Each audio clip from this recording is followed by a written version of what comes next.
Welcome. Thank you for joining me today. We're going to go on a wonderful journey, and let's just dive straight into some of the things we're going to be exploring today. First of all, we're going to look at opportunities favor the adventurous spirit. Then we're going to look at stand still or reinvent, the price that it is in our lives professionally and personally. Then we're going to look at how relentless determination shows up in our lives. And then being obsessed with learning, what that does for your relationship with yourself, with your loved ones, with your career, when you just get obsessed with learning instead of scared of learning.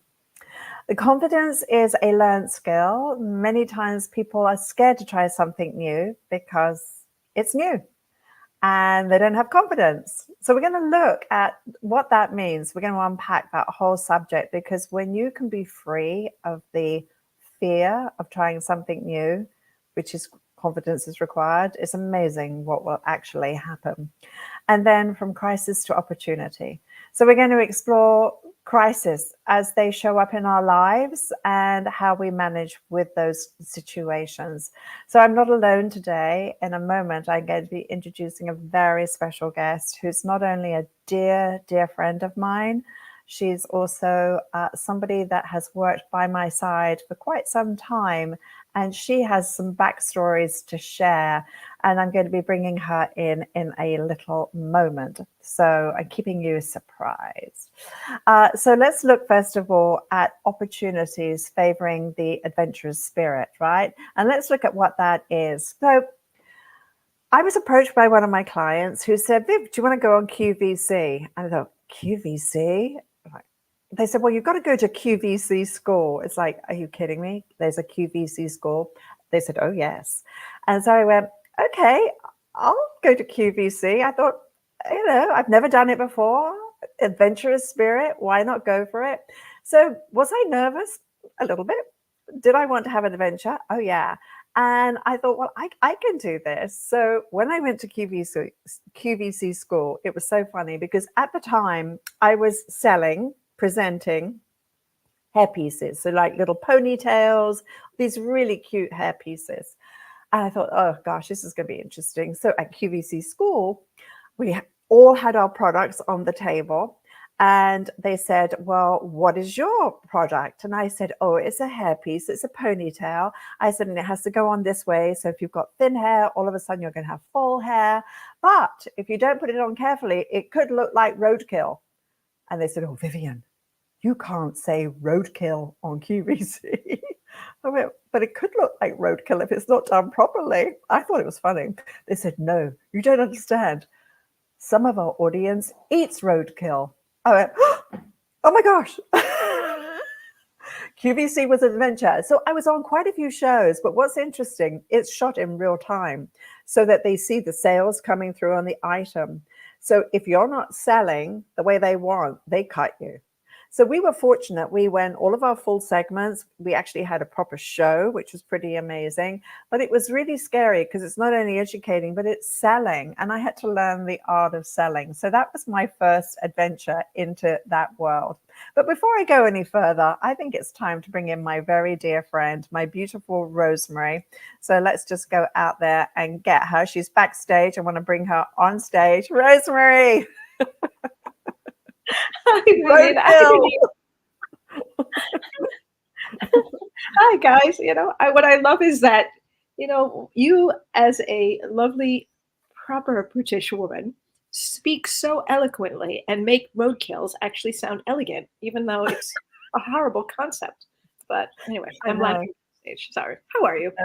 I know. It was so interesting. So from my QVC world, I then did I was doing quite a lot of television, like interviews and things like that. And I thought, well, let's just dive into that world. So this was a show that I did, and it was called The Look.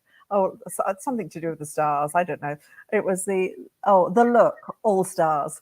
So, one of the things about television is that you're so produced, and it's so tightly choreographed because time is everything. I always used to feel like I was leaving without having fully said all that I needed to say. And going back to the QVC, they said, you know what, that segment's taking way too long. I said, well, this was when I was demonstrating a blow dryer. They said, well, you've got to do it quicker. I said, well, then how do I get the hair dryer quicker? Like, I'll just do a bit. And they said, no, we want the whole thing done, but just do it quicker. And it's like, well, there's a limit to how it was crazy stuff, but it was all good. But one of the interesting things about the world of television, if any of you have an interest to be an authority within your local community for television, number one, I would suggest doing anything that helps you become stronger on camera. So obviously, any kind of training you can have, like keynote training, anything you can have that prepares you to go on camera. And clearly, being authentic and being real and filming yourself and watching and filming yourself and watching is the way to go. I mean, Rosemary, you've done now a bit of camera work. How is that for you? It's still awkward. I feel like it's really hard to be conversational when you have a screen or a computer standing in front of your face.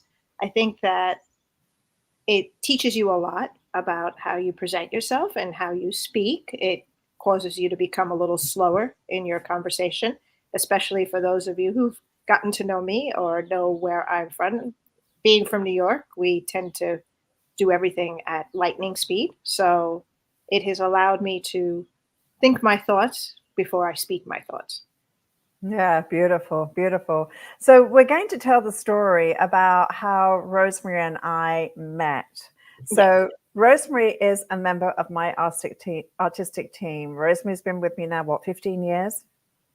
Yeah, just about. Yeah. Wow. It's amazing. Rosemary has her own business. She's also an educator. So she does a lot of different things, and she's very skilled, as you'll find out. She's a certified coach for John Maxwell, who's one of the best trainers and authors in leadership. And Rosemary and I both went down that path together, and Rosemary stuck to it. And you're going to hear when she speaks how profound some of her insights are, which comes from being a lifelong learner, as you're about to discover. But Rosemary and I met in what would not be an unusual circumstance. So I'm going to ask you first, guys, when you sit in a classroom and whether it's product knowledge or whether you're going to a small seminar or even a big main stage thing, do you sit in the front row? Or are you like many people that sit slightly further back? I don't know whether hairdressers got picked up on by being in the front row, but it's just amazing how when you present, the first row is empty and then everyone's like to the back. So Rosemary, off to your story. Yeah, so thank you, Viv. So what happened was I was in a very quote unquote high-end salon, and it was a very busy, successful salon. I just finished the salon training program that we have, and I was sort of building my clientele, and I was coming into a crossroads where I was really effective at producing, but I felt that there was a gap between who I was and what I was bringing. There was like a unleveled piece. And the lady that I was working under, she had given me a book about Vivian McKinder and one of her wonderful collection books. And I remember looking at this book every day and saying to myself, I hope I have the opportunity to meet this woman. Now, she was mentoring me from afar because I was inspired by her work. But then all of a sudden, by the grace of the angels, the gods, whatever you want to believe out there, she was coming as a guest. And when she came in, I was so scared to sit in the front row. But yet there was this voice in my head that says, if you want to change the trajectory of your career and not feel that you have just kind of bottomed out and never fulfilled the gap between where I was and where I could be going, which I didn't know what that meant, I would have never done it. So the voice kept saying, go to the front, go to the front, go to the front. My body wanted to stay in the back. And those that I associated with at my salon wanted me to be in the back row. And I have to tell you, I didn't listen. I listened to that internal little fire, that little voice. And if it wasn't because Vivian had been so gracious. Even I sat so close to the front row that I could have been part of her speakers because she asked me to, if I, that the speakers might be annoying to me. And I just moved back like a centimeter. And I was so moved at the fact of what Vivian had said beyond what she had done. What she had done was beautiful. What she had shown was gorgeous. But it was her words that allowed me, that I said, I don't know what I can do to be a part of her world. But with that being said, every single, you go to these events and you get business cards, you get postcards, you get notes, you get all these things. That was the only business card that I kept. And I emailed her, I kid you not, guys, for 3 months every day, every blooming day. And I don't care. I did not have to do hair. I just wanted to know more about her world. Not even know so much what she did, just who she was and what she bought, because I was so inspired by her words. So we always joke to this day. Either she got sick of my 3 months of emails, or she felt that I was determined enough to do it. And I did not know. I could have stood holding a cup of coffee for her for 8 hours, 9 hours, 10 hours. I don't care. I just wanted to be in her presence. So that's how our journey started. And I'm so grateful that I listened to that voice and not sat in comfortability in the back row. So. And I think what you just said is so profound, because the rest of this story that's about to unfold transformed Rosemary's life in experiences. And I know what it's like to work with the hair giants. I have incredible mentors who've helped me be who I am today. So I'm forever grateful for my mentors. And the courage question is picking up the phone or texting or emailing or messaging, however you want to connect with that person, and saying, I would love to assist you at any opportunity that there is. I will sweep the floor, whatever. I would just like to serve and be in your presence so I may learn. It's an exchange, isn't it? Your time and energy in exchange for learning. And there have been so many iconic hairdressers where when I did reach out to them, part of me was scared. Part of me was expecting a no. But I was always amazed at their grace. And they said yes. I mean, I wasn't actually manifesting. I didn't know what manifesting was. I was just like, well, I'm going to ask and see what happens, with a big smile and a warm heart. So what happened next on our lovely journey together was that I was then, as we mentioned, opportunity favors adventurous spirit. I was doing quite a lot of shows at that time, and I became the artistic director for Intercoiffure. And for any of you know anything about Intercoiffure, it's an association that is probably close to 100 years old. It's up there in its years. Mm-hmm. Founded originally in France. And a very nice association. It's had its highs, it's had its lows. And here in the United States, it was pretty robust. And it was always classified as the boys' club. And the wonderful president, Lois Christie, a salon owner in New York, reached out to me and said, Viv, would you consider being the fashion director for Intercoiffure? And I was going to be the first woman to hold that place. And I thought, wow, that's kind of a big deal. Now, in some countries, maybe that wouldn't be a big deal. But in the United States, it was a very strong organization with some highly successful salons. And so I thought, well, I'll take that plunge. Here I am on stage. My dress almost matches the background. I was one very large doily. And guess what? Rosemary was backstage. And this was a story about climbing the ladder of success and asking, where is your ladder leaning? And who is your support? And also the story of, if you skip a run on the ladder, you may miss a very profound, important lesson that life will often give you a challenge and force you back to the lesson that you missed, that you needed to learn. So today we want everything in an Instagram moment, don't we? But true mastery in your craft, a mastery of personality, psychological skills, the human skills of becoming a wiser person, it doesn't happen in a TikTok moment. It happens as a journey. And so what I was illustrating here is that when you go on a path, make sure your ladder's leaning against the right building, and then make sure that you don't skip any runs because you may miss that very important and profound lesson. So this is us backstage. So talk to our friends about your backstage experience, Rosemary. Well, it's interesting you speak into coiffure. When you're working, and I mean this in the highest regard regarding in it to my all salon friends and colleagues that are in the world, when you're working with your salon environment, whether it be independent or in a large community, you become part of the patterns. You become part of the culture and the flow. So working with Vivian really stretched me in certain ways because I had to learn her way.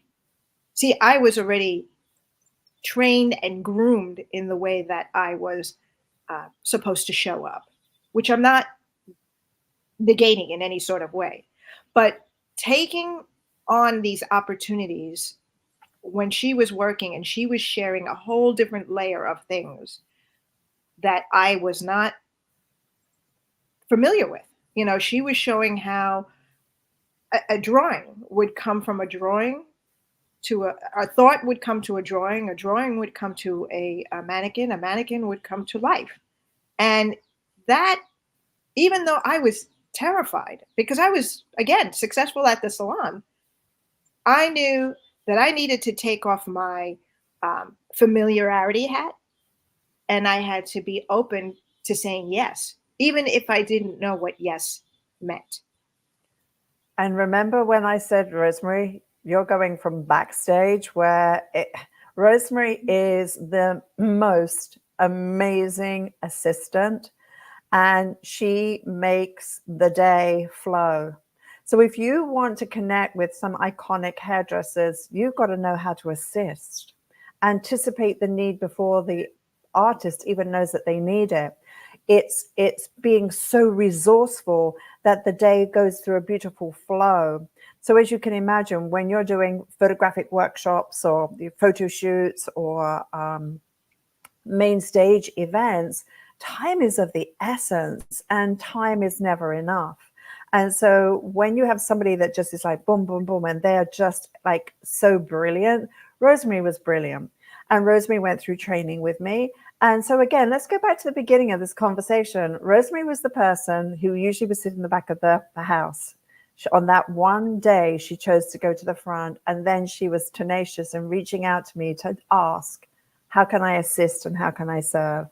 And the payback was that she then eventually came on stage with me. And when we were on stage, and I said to her, Rosemary, you're going on stage, I thought she was going to have a heart attack. Do you remember? So wait, I don't know if you remember this. I certainly do because I'm one of those type of people that I record things as a learned lesson. My mic blew, remember? And then you tried to fix it on stage and you unzipped my dress to try to help me. Yes, I do. And I forgot because I was so concerned about Vivian having all of her tools and proper things. I forgot a razor. I forgot. And then the girls oh my God, there were so many things that were unfolding. And all I kept doing was smiling as my dress is half exposed in the back. And we were trying to fix the thing. And then they tried to hand me a mic while I'm trying to cut hair. There were a lot of, I was definitely I was giving birth on that stage. I felt like it at least. But you know what was important was Rosemary obviously had fear of stepping onto a huge stage and standing by my side because in her role, she'd been assisting me. But I felt that she should shine on the stage. I felt that she should be there. She was completely having a meltdown before the dress situation. And there were always other things that happened too. That's just a minor. But there were things that happened. And I said, I believe in you. Yeah. So right now, cast aside what you think about yourself and take the belief that I have in you and wear that. And when you're done and you've been so successful, you can give it back to me. And clearly, Rosemary was very, very, very successful on the stage and was really brilliant. And so from behind the stage, all the different things, Rosemary was making sure that everyone, when they came on stage, they looked good. She'd be working on the hair and making sure everything was like in place.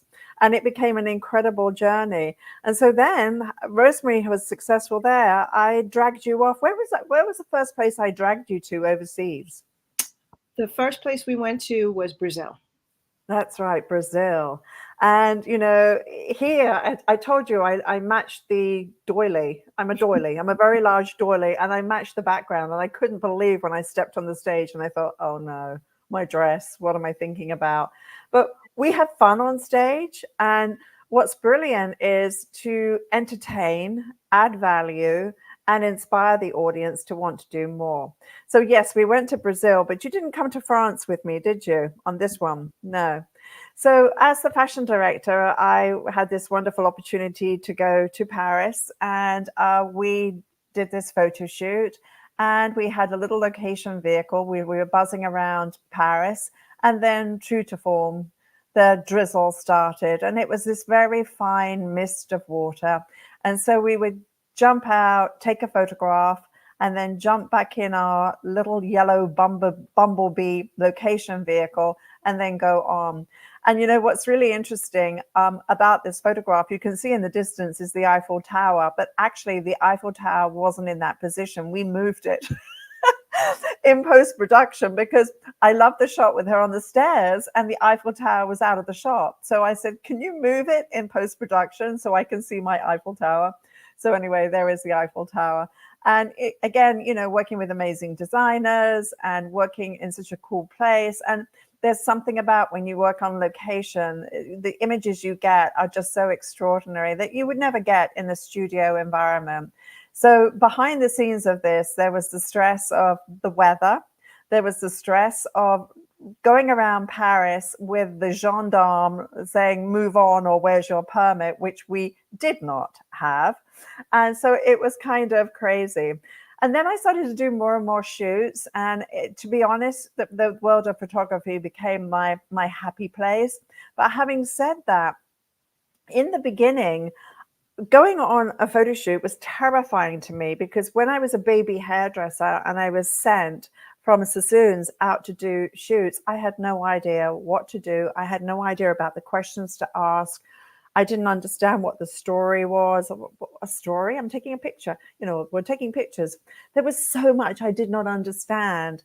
And it took years for me to learn by failing forward and failing forward to realize what can go on in a studio.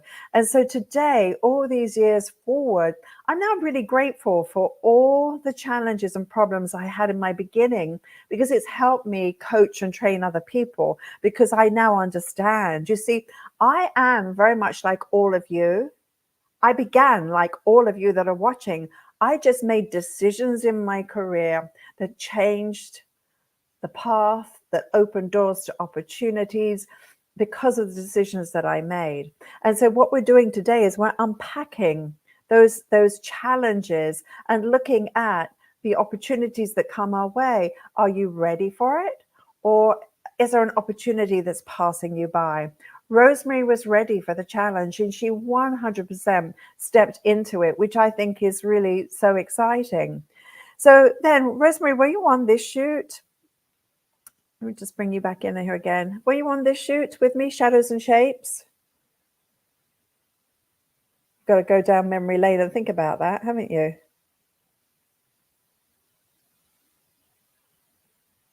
I think you're muted. Oh, no, you're not muted. Oh, yeah, there I am. I'm sorry. You broke out for me, so I don't know if you had a question. I didn't hear you. Oh, yes. Were you on this photo shoot with me? Yes, I was. So let's talk about, I'm just going to flicker through these images here. And Rosemary was behind the scenes. So share with everybody the learns and the discoveries that you had when you were on set.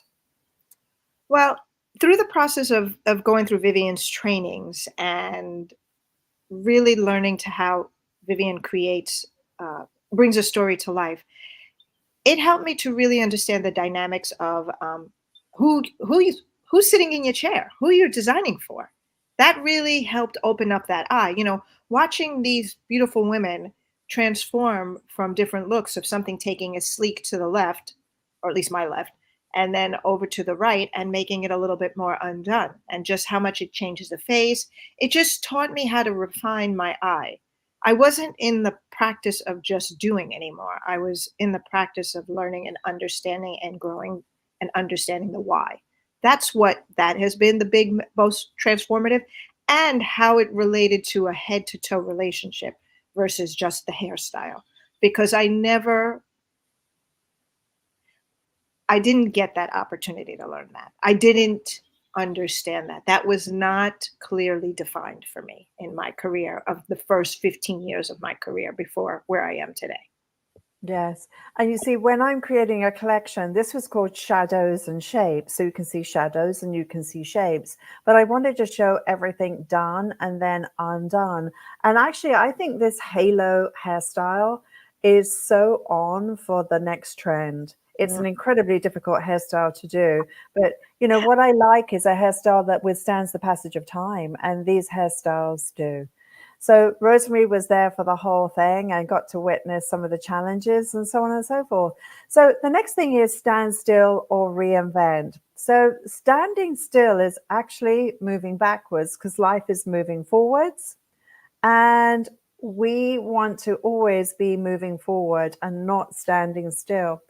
So part of moving forwards is always a reinvention. What can one do that's fresh? And you have to look at where you are in the arc of your career. So when we start off in our career, we're a little baby, we're playing around with little tricks and so on and so forth. Then we're an infant, toddling around, doing some fun things. And then we go become a teenager and we do a few reckless things and probably not spend all that money and so on and so forth. And then we kind of go into our mature phase within our career.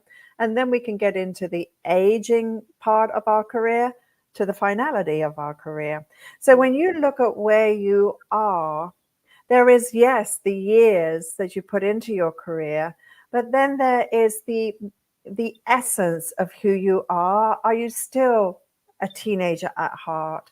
Are you still innovating? Are you still thinking of opportunities? Are you in your youthfulness, even if you're 60, still thinking not your age, but thinking about opportunities, and part of that being the reinvention of yourself? It takes a lot of courage, a lot of courage. Rosemary, you left a big salon where you were cranking away 15 minutes for a haircut. You had some interesting journeys along the way. Now you're in your own business. A very big, brave step to become an independent hairdresser and run your own business. What was the catalyst for you from standing still in that salon environment where you felt a little stuck to completely reinventing yourself? Well, I think it was a majority of different things, Viv. Number one, it was the conversations you and I had. I almost got sick and tired of listening to the things that I found challenging for me, that I didn't find a place where all I kept doing was finding more excuses. And, there's something that one of my other mentors, excuses are like exit signs on the highway. Once you just get off, you just keep going the opposite direction. And the other thing was just really you believing in that I could. I mean, it took guys. Look, I'm not trying to promote anything for anybody having a mass exodus in your salon world. I decided to take that challenge because if I wanted a specific environment, I needed to create that environment for me. And that was a 20-year mulling in my head before I made a decision. And, it hasn't come without its challenges.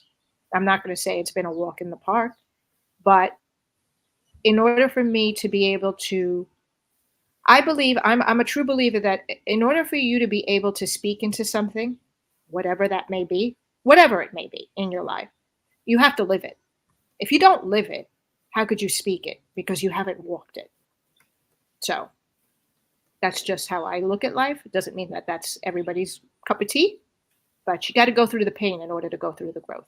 Yeah, absolutely. So let's just dive over into this particular look here, because this look, Rosemary was very involved with this. How many days did we work on this, Rosemary?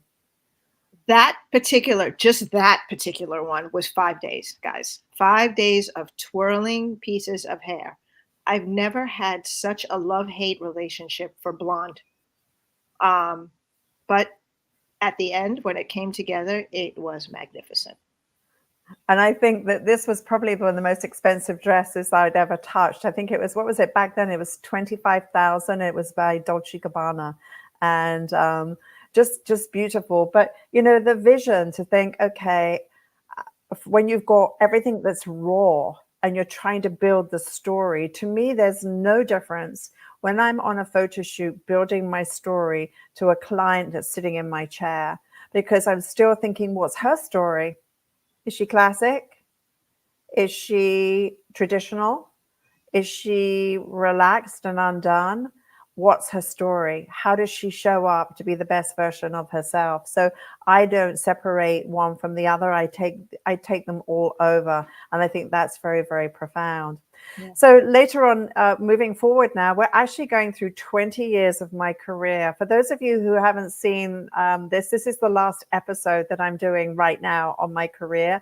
And I started off in the very beginning talking about how I got into this business. So you can actually go back and look at the episode 1 and see that. And for those of you here on YouTube, please, you know what to do. Subscribe, like, and thumbs up, and this, that, and so on and so forth. And just share this with your friends, right? So guys, right now, anyone who's watching here, Phyllis and Christine and Elaine and Linda and Joni, yeah, share this with somebody right now. I think that they would enjoy. So this was a collection that I did that was nominated for the North American Hairdressing Awards. And it was a blend of inspiration. Now get this, guys. The inspiration here was my husband's chickens, which he had just purchased, 50 chickens and 12 roosters. And their feathers and plumage was pretty amazing. And there was one chicken called a Sea Bright, and I loved her pattern. And I thought, right, that would be really brilliant. The fabulous Sue Pemberton, a genius colorist, amazing lady. I called her and said, Sue, would you like to work on a collection with me? Yeah, sure, Viv. I said, okay. She said, what's the concept? I said, it's chickens. She went, what? I went, trust me, it's going to work. I said, but it's Japanese street girls meets chickens. And she's going, oh, I think you've definitely lost your marbles this time, which clearly I had. But this is how the collection started to evolve, because we've got these amazing images here by Julia Bogadina, an incredible photographer.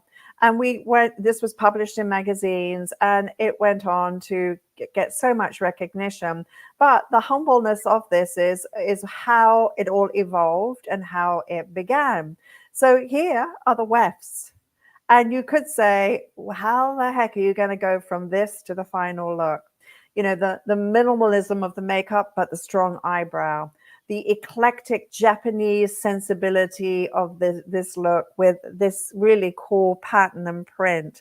And then going on here, going from this to this, I wanted to have apricot and sort of a salmon pink within the hair with this lovely, you know, white. And you can see how that had all that dimension and texture. Again, brilliant color by Sue Pemberton. And then this here started off as a long wig with a hair lace front. And we went again into the color. And this was the hardest thing to make this hair defy gravity. And Rosemary, you were with me on this shoot, were you not? No, I was. Yes, this was a tough. This one was a tough one, especially that one. Yes. I mean, do you remember we hung her upside down? Yes. You could not find hairspray strong enough for this one. Is there a scary moment or anything that's ridiculous or something that everyone would love to know, a juicy story that's related to Cool Kids? It's, you know, I think the biggest thing is just the fact that, you know, again, seeing something as, I remember when those chickens first arrived, Vivian woke me up. We were at a training, and Vivian woke me up because I have something to show you, because I had stayed over her house. And the chickens had just arrived. They were 1 day old. I mean, they were like little nothing. And then they grew into these beautiful different colors. And when she told me she wanted to do this chick, I was like, oh, Lord have mercy. So but it was a lot of fun. So from here, I then became the artistic director for Joico, which was a lot of fun. And if any of you are thinking about joining a corporation, obviously you've got to have something that's going to catch their eye. So either a strong following on social media, it can be a micro following. But say, for example, you're the king or queen of makeovers and you know how to do great shout outs to their product. That can be a foot in the door. You have to be authentic to yourself. Other, I was hired for what I do, not for what I don't do.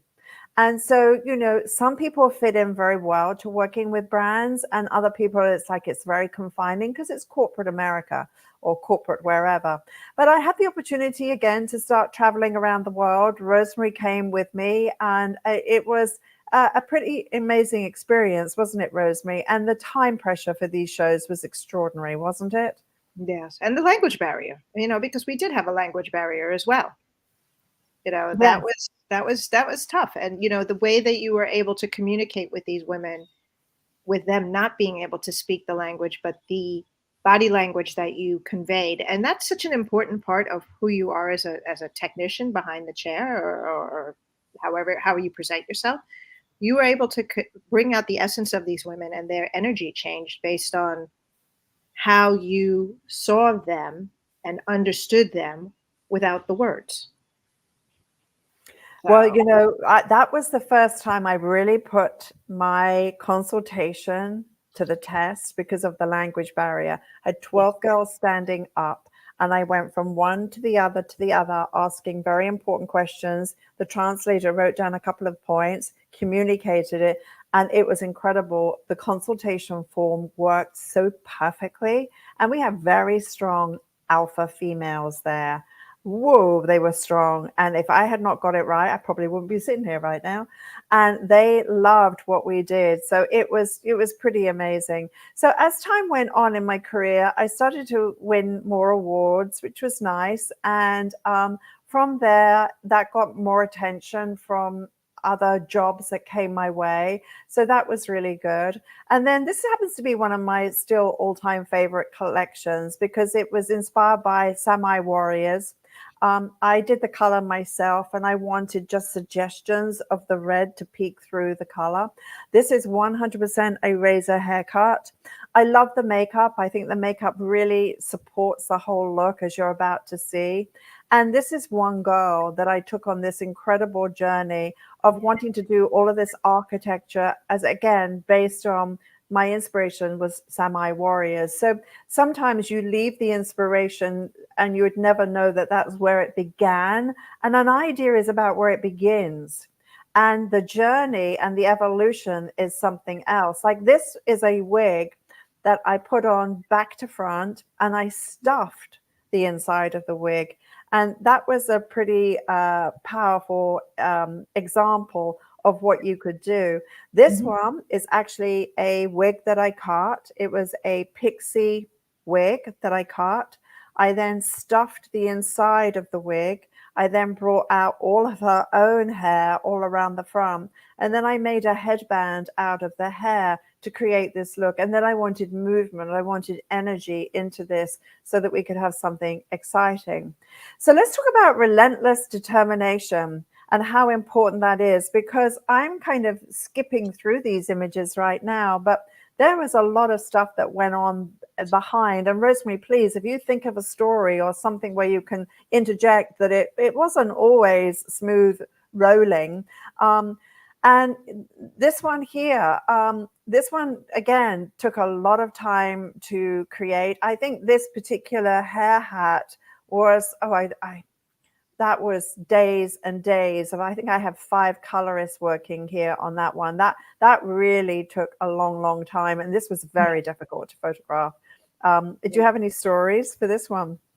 Well, I just remember, just traveling with these pieces, how difficult it was to try to keep the integrity of the shape without it completely falling apart, because the time and the effort that was put into it, then finding it to sit properly where it doesn't look, that it looks more like it's an extension of the person versus just placed on the person. I think that was probably the most incredible thing. And, just to kind of, before we get obsessed with learning, I remember specifically one time that we were in Chicago and you were so under the weather. I mean, you were in bad shape. I mean, you literally looked at me like, help me through this. And if I could have done anything and given you a magic pill, I would have. And I remember you got on that stage and not a single soul would have known what you had gone through. And I remember how, I don't want to say in awe, amazed, I would like to say, because you brought so much to the table and it just showed you your determination of showing up even when you were, I mean, you were terrible. You could barely hear because you were in such bad, I mean, the flight was terrible. You know, everything was really bad because you were suffering from a really bad, like sinus and cold and a sinus infection in your ears. And I remember, I mean, look, this is not talking about the health situation, but it was just about your relentless determination to show up 100%, even when you were not 100%. Yeah, and I think that's what makes you a professional too. You know, to show up when you don't feel like it, to do excellence when you don't feel like it, to smile when you don't feel like it, because you're serving a bigger cause. So you could say, well, isn't that a bit of a martyrdom to get on a plane when you're ill or whatever? But when you have the responsibility of standing in front of thousands of people that have bought a ticket to see you, you do whatever you can to show up. And so I think that that's a big, important part of that. So the next thing we want to talk about is the obsessed with learning. And Rosemary and I have that in common. We love to learn. And what I would like to say is that when you learn something new, it's something you currently don't have within your world. The brain always wants to go back to certainty, to security, and to safety. It's a very primal instinct because that's where we feel safe. But to be obsessed with learning means you've got to be okay with being uncertain. You've got to be okay at starting at zero. You've got to be okay to fail forwards.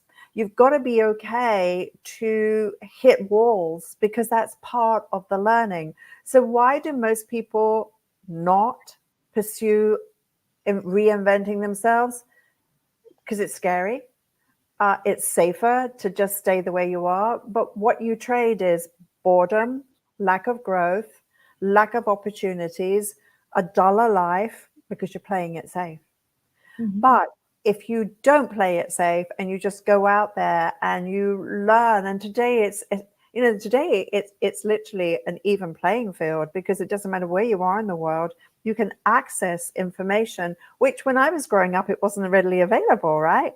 So today we have it. So the world doesn't need more information, but what the world is starving for is more wisdom and to be guided on the journey. So let's talk about how COVID hit my world. COVID, when it came in, it wiped out about 85% of my business because salons had closed, clearly, and the whole world changed. So I had a meltdown, which lasted a few hours. And then I thought, right, what am I going to do? I've got to get to a solution. I've got to now figure out how to get out of this holy, holy mess. And I thought, what am I going to do? So the very first thing that I did was I thought, right, when you feel sad and when one's depressed, as I was, and when I thought I'm going to lose everything I have, and I started to sell off things thinking I better just start downsizing and selling because I'm going to lose my home. I thought, what do you do? And I thought, I'm going to reach out to some of the most iconic, amazing hairdressers who I love. I'm going to ask them to teach me. I'm going to have them share their story with me. I want to be a student and I want them to tell their story. And then I want them to teach me something. Well, when I called them all, they were like, Viv, are you kidding me? I went, no, I'm not kidding you. I want to learn. And I want to do things differently to how I would do it. So I want to almost get inside your head and put me aside for a moment. And it was an amazing experience. So these are absolutely worth watching because you get to see these incredible people, their amazing story, which is very, very inspiring, but they then teach me. And it's just great to be a student. So it's that openness and that willingness to learn. So that was one blessing that came out of COVID that was really quite lovely. The next thing that came out of COVID was the birth of the hair designer program. And I thought, how can I blend coaching, connecting with people, when nobody can travel? How can I inspire people when nobody can go anywhere? And I always believed, because I opened my website 20 years ago, and I always believed that if you could show up like at the gym and show up for an hour every week at the gym, or 2 hours every week at the gym, or 3 hours every week at the gym, it would be much more profound than going to the gym once a year. Mhm. And our industry was in a situation from economics and the style of teaching that you went to an event once a year. And by the time you were all done and dusted, good luck if you remembered anything. And then applying it, good luck. A few things for sure. Had a great time for sure. But I thought, as a learning model, it's flawed. It doesn't work. So I thought, I have to reinvent the way we learn. And I did. And I've never in my entire career seen the results that I now see. And we've got some lovely members here. Phyllis is here. We've got Linda here. Um, so, it's just been amazing. So the method that I chose was, number one, you watch the videos. Each week there's a set of videos to watch. And then you join for a live session with me, a live session where I get to watch you and I get to see you in action. And then you post your work in the forum, and you also post some of your clients in the forum so I can give you feedback. So this 1, 2, 3 principle is a game changer, because every week we meet and every week we create. And it's not just watching a lovely hairstyle, it's watching it, doing it, photographing it, feedback. So the loop continues. Watch video, show up for a class, photograph the look, get the feedback, come back again. And the baby changes are transformative. So while I do love clearly live events, the profoundness of the learn here has been something that I've never, ever witnessed. So we would say to hairdressers, listen, if you want to join us, and clearly if you do want to join us, we have incredible opportunities available to you. We say to people, well, it will be a year. And they go, oh, I can't give a year. And I'm thinking, why would you not carve out 2 to 3 hours a week to transform your life? The average person on social media is going to spend 2 hours a day, which equals 30 days on social. And they say with the the generation that's coming through right now, the alphas, by the end of their long lifespan, they will spend 20 years scrolling on social media. So time's an excuse, because if you can say, with that endless scrolling that I do, is producing increase in referrals, increase in retention, my numbers are high, my work is outstanding, and tick, tick, tick, tick, tick, I say, keep doing it. But I have watched and observed those who brainlessly scroll, me included. And while I can get a bit of inspiration, if I crowd that with a few more things, by the end of the day, I can't even tell you what I looked at. So this investment in self has been the most profound change in the teaching model of our industry. So I spoke about the courage to change, the importance to reinvent. This is a really good example of that. Rosemary, do you have some comments you'd like to add to this? Well, I also think, I know you and I have spoke into a lot of times you need different avenues of people that you can surround yourself with in different, it does not have to be all hair related. You have to find different mentors in different environments. I am a true believer of that, because if you don't find people, you have to find people where they're best at, where they're like what they're successful at, and Yes. how that feeds into your life. You and I have been on the John Maxwell world. You were also involved in Tony Robbins. I look for outside sources, and sometimes even the conversations of people who are not industry related have given me more resource than just watching a video. Sure. Um, I think the engagement and the question and the here and now is much more present. I think that social media is very much a very important part of our worlds. People clearly, obviously love it. I am not that good at doing it, so I can't really hold testament to that. but I do find um, inspiration and mentoring through books and lessons that I receive, even videos that I get from others, because I do believe that you need a mentor in different avenues of your life, just in however capacity feeds best to you. Yes, absolutely. Absolutely. And then from there, from crisis to opportunity. So this is our reality right now. We could say it's post-COVID hair. So one of my new hobbies is photographing people in Costco. And it's like, oh my goodness me, where is their hairdresser? Where is their hairdresser? So this is a reality our industry is facing right now. When did they last go to their hairdresser? Is their hairdressers just saying, oh, well, let's just keep it long? Both of these ladies are more on the mature side. And is it appropriate? Because all I see is thin, dull, unhealthy hair with no shape whatsoever, right? So we were in a restaurant and Rosemary was there. And she said, I cannot believe you're doing this. Rosemary, you didn't die on me, did you? I can't believe you actually put this photo on. Well, why not? I mean, it was a fancy restaurant, and Yes. it was like, I'm like, where is their hairdresser? I mean, I think they need a few frogs on the table and the witch's pot. I'm sure they're lovely ladies. It's just the hair is so unkept. I'm sorry. If hair's going to be this long, number one, it needs a shape. Number two, it should shine. Hair is meant to shine. That's like saying skin is okay, smothered in pimples. No, it's not. It's damn ugly, right? Let's just say it the way it is, right?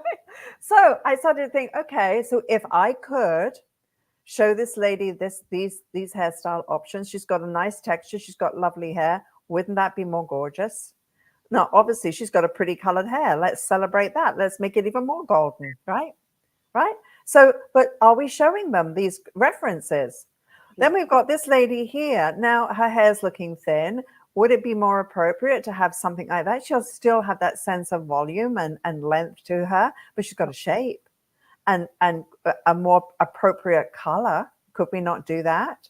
So to me, it's all about the challenge. So then I started to think, again, I'm talking about reinvention. So we come up with a new way of training people, which is producing incredible results. So guys, if any of you watching are thinking, I want to learn more, just reach out to us. Reach out to us either on my website at vivianmckinder.com, and we can walk you through some of the products that we have and see if there's a fit. If there's not, we'll recommend something else for you. But at least you can connect with us, which I think will be important. So I decided, right, people don't want to make the commitment of a year. Could we do a 12-week challenge? Because clearly, if that is our reality, hairdressers need help in how they're going to direct their clients into a beautiful hairstyle. So we're getting ready to launch the 12-week haircutting challenge. So it's 12 weeks. So it can be your new hire. It can be someone who just needs a refresh. And I promise you, it will transform your world. So what do you think, Rosemary, about this epidemic of long hair? I think we've gotten into a world of the world has become divided into complacency. To be honest with you, I think that I don't believe that everybody has to show up looking like they're ready to go to a gala or a ball. But I think that the world of COVID, even though I hate using that as a component and an excuse, is that it has allowed too much flexibility and things have gotten too comfortable and people have kind of lost their way. So they haven't shown up to be the best version of themselves. They're just sort of okay with, well, it's fine. Mediocrity is okay. It's okay. And I think it's kind of sad. I think that I think the essence. I think people are a little confused of where it's going, and it's quite frustrating. I mean, I have to be honest with you. For me, guys, and this is just me. I think I could probably count five, maybe six clients out of 250 clients that I have, or plus, that have long hair. Really. I mean, and that's excluding the little kids. I mean, little kids is a little differently because they have little kids, they got swimming and all that stuff. I'm talking about women. Yeah. Most of them don't want to deal with it. They want to have something that really represents them. And it doesn't matter whether they are people at home or they're people who are, working from home, or they're people who are working in an office environment. They want to have Yeah. something that really just shines who they are. And they know that when we have a conversation, our conversation is in depth. Where are you now? And even if you decide that you want to have long hair, short hair, dark hair, light hair, what's going to bring out the best thing? And what are you willing to do to bring out who you are? Because if your goal is to wear it where you're looking like, you're just ready to run in and out of the store, then maybe that's not where we should be at. Yeah, beautiful. So well said. So well said. So moving on from the COVID reality, just to kind of wrap this little baby up, my passion working with amazing photographers, playing with hair, whether it be texturizing it straight, putting in a curl, whether it be putting in a beautiful classic Marcel wave. And there are many stories that happened here on this particular one. Working with incredible fashion designers. This is Alexander McQueen. And just playing around with beautiful shapes. This little girl, remember we put the hair in the oven and we zigzagged it over the oven, and that freaked you out when there I am putting hair in the oven. But wow, we got such an amazing result. And again, it's thinking outside of the box. This was a hairnet laid over the hair, and then we pulled the hair through the hairnet. That was a nightmare. Yes. Yeah. But I just love how that showed up, and then just doing big and beautiful, and just making sure that the whole thing just kind of flows through. I wanted it to look like a piece of art, and clearly it did. So from all of this knowledge of my time in a studio, I then decided to create a photographic workshop, and this makes me so proud to see my students work and see the magic of what they created, because confidence is a learned skill. So I asked them to lean in. Here we've got Sarah's beautiful hairstyle, and we've got here this beautiful hairstyle by Stacy. And so we went through these incredible collections, Kelly and Anakin.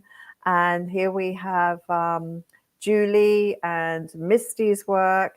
And you can see I'm so proud of what these hairdressers did. William, this is Pauline, and then Helen. And we've got Linda's work here. Linda's here in the house, did a phenomenal job with Pierre. So the inspiration to now take all of this knowledge and put it into amazing imagery and just see the power of what you can do. I don't know about you guys, but I am so proud of these amazing, amazing, amazing hairdressers. Let's just give it up for them. Show some love in the chat, because these hairdressers need to be celebrated. I'm so proud of them. This by Lindsay, my gosh, what a work of art. I mean, her patience and tenacity to do this basket weave. And here again, beautiful images, Lisa and Sika, amazing. I love, love, love the work. And innovation, it's all about the innovation. So having worked with my students, it was then I thought, let's just do something else just to kind of like get the fire burning. I thought, I'll just do a collection on ponytails. So little did I know how frigging difficult it would be to do ponytails. And I thought ponytail is the most common thing, right? So let's do ponytail on the top of the head. This one, the center one, I think there were 5 of us that worked on that, wasn't there? Yeah. I mean, it was crazy, right? Yeah, I think she got a facelift out of that one too. Yeah, and showing how to work with hair pieces, because clearly when you take all of the hair to one place on the head, right, you lose a lot of hair. Yeah. And so you always have to learn the art of adding. Then I went into looking at how do we just do some very soft looks, and then like, okay, a waterfall. I've always loved a waterfall hairstyle. I love seeing creativity and color, sometimes the simplicity of a shape and then splashing the color. This was one I really did love. It was called Romantica. And this I just thought was just so beautiful. Roberto Ligresti, an incredible photographer. And please forgive, the photographer before with my students was Joseph Cartwright. Brilliant, brilliant man, a great photographer. And here, just playing around with just some lovely shapes. And I remember when I was on this shoot, I was really struggling. I felt like I'd failed. I thought the shoot was a disaster. And I really struggled with it. And it was afterwards that I thought, you know what?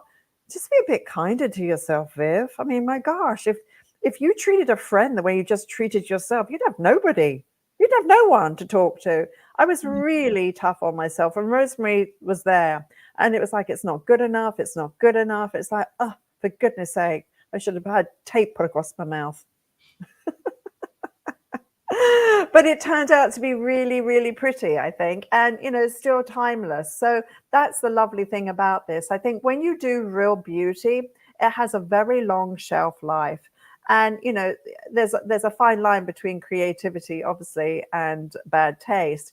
So what have we done today? We've explored opportunity favors the adventurous spirit, stand still or reinvent, relentless determination, obsessed with learning. Confidence is a learned skill, crisis to opportunity.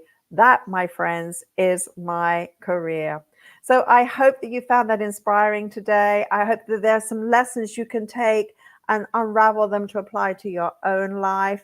I just thank you all for being with me. Rosemary, I thank you for being not only my dear friend who I love and adore, but for being an inspiration in my life and for trusting and believing in me as I've been able to help you on your journey. And you teach me back. So what a great relationship. We share the knowledge. And remember how we started this conversation? Rosemary met me and she was usually at the back of the class. And on this one day, she said, I'm going to the front of the class and I'm going to reach out to Viv and I'm going to make sure I enter her world. I've taken Rosemary around the world, Brazil, Australia. I've taken her to Italy. She's been on photo shoots with me. She's been there with me backstage at Fashion Week. She's had these experiences. And had she not on that one day made that brave decision to do something different and to be adventurous, to reinvent, determination, obsession to learn, getting the confidence. And the last one, she took some crises in her life and she took them into opportunity. So bravo to you. Today's a celebration of Rosemary and what she did, and a gratitude for me for the career that I've had. And now I can pass this on to other people as my career starts to come towards the end of this chapter. So it's just amazing. So thank you so much, Rosemary.